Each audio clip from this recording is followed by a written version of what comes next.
महात्मा फुले चौक police स्टेशनच्या अंतर्गत न्यूची कनगर एरियामध्ये रामबाग लेनमध्ये 2 कुटुंबामध्ये गेल्या बऱ्याच दिवसापासून वाद होता, आपसामध्ये वाद होता. तर त्याच्यामध्ये जे आपल्याकडे आरोपी इसम आहे त्याचं म्हणणं असं होतं की शेजारचं कुटुंब आहे हे रात्री उशिरापर्यंत बडबड करत बसतं, धिंगाणा घालत बसतं, त्याच्यामुळे त्याची झोप होत नाही आणि त्याच्या मुलांची झोप होत नाही अशा त्याच्या मनामध्ये शंका होती.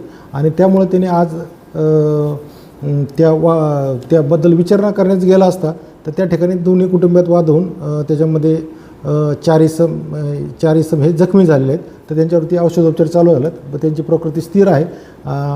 आम्ही पोलिसांनी स्वतः आरोपीची वैद्यकीय तपासणी केली आहे आणि घटनास्थळावरती भेट देऊन घटनास्थळ पंचनामा वगैरे पण केला आहे आणि आरोपी आम्ही अटक केलेला आहे. सध्या नाही, तो पडदा जळालेला आहे, परंतु ॲक्च्युली प्रत्यक्षात त्याबद्दल कोणी सांगण्यास तयार नाही. त्याबद्दल अधिक माहिती घेऊन त्याप्रमाणे पुढील चौकशी करण्यात येईल.